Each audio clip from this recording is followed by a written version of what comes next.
you doing now, and how can we let people know that we've discovered you, and how we can all come together to empower you through the story we're talking about now? Absolutely. I'll say one thing, you hit a target for us that's always a goal, is collaboration. How can we take what skills we have, the passion we have, and partner?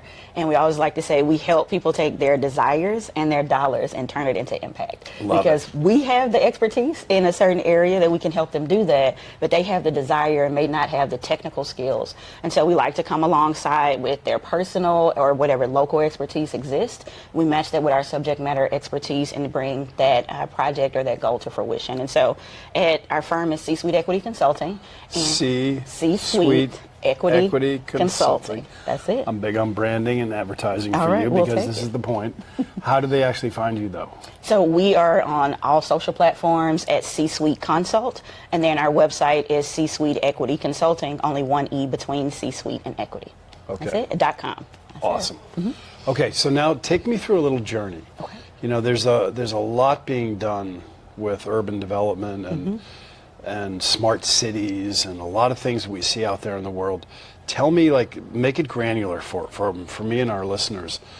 What do you do? Okay. Like, we've talked about this Petri dish, so where do you start? Absolutely. And then what do you do when you start? Take us through the story. So our sweet spot is cities, and we work with impact-focused, mission-focused organizations, businesses, and governments. Often philanthropic entities are part of that as well. So you first start with understanding who's in the area, what skills they have, what their purpose is, and then start collaborating and bringing people together. Is that right? Yes, that's a part of our step process. One. So you got to know who's there. You got to understand your resources. Yes, but I would say we do, and that's a part of how we frame out our projects. When we're looking for our clients or our partners, those are the groups that we look for. And then our goals in the projects that we take on are to make communities environmentally healthy, more socially connected, and economically vibrant. And okay, let's do that again. Okay. So environmentally healthy. Oh, yep. Socially connected, and economically vibrant. Beautiful. Yeah. 3 major strands of healthy communities. I love that. And so that's what our goals are and where our expertise lies. And we come in normally as a partner is bringing us in because there's a complex problem that's happening, type of development that's occurring, or rapid change in a community that they need to understand. And we come in with our research background and expertise on that side. We also have engineering and law. That's a part of my interdisciplinary background professionally. And our firm, we have wonderful staff and teammates that are diverse as well. But what we come in and do is, one, do a broad survey of what's happening in the community. Then we work with the community to understand what do they see, what do they hear, what challenges are they experiencing, what assets exist. And then we create a plan that's action focused. And it says, how can we address these challenges that exist?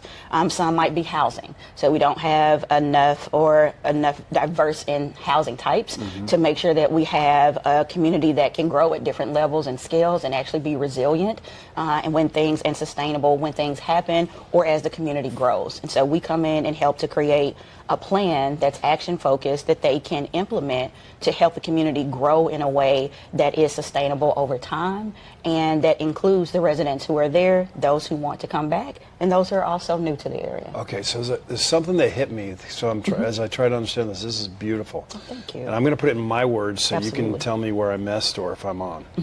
So I see you guys. So first of all, like, what's the demand, right? And this is where I think it's critical with what you're doing. It seems so cool. It seems like you're a crisis management turnaround. In the terms of typical business, right? I mean, so you're looking for someone who's got a problem. That problem is immediate and real. How am I doing?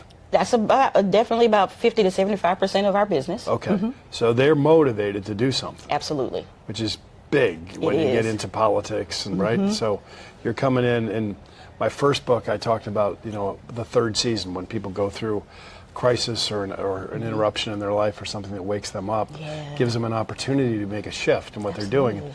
That works within. Yeah, thank you. I'll get you a copy. Okay. I think you'd like it. I will. Yeah.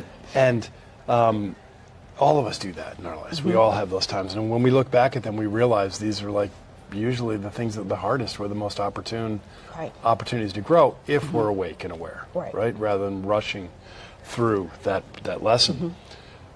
And it's fascinating because to me, you know, I guess it shouldn't be that fascinating because we're just a group of individuals in an organization, right?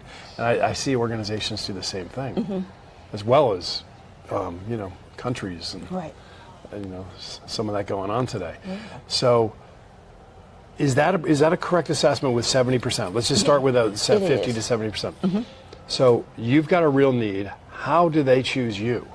So it can be a number of different things. We're definitely fortunate where referrals are a great part of our business because of the work that we've been able to do. In Dallas alone, we've seen over $18 million of direct impact from our work in local communities for their benefit. So you're doing a good job measuring ROI on the back end. Yes, sir. Right. Nice. Absolutely. Nice.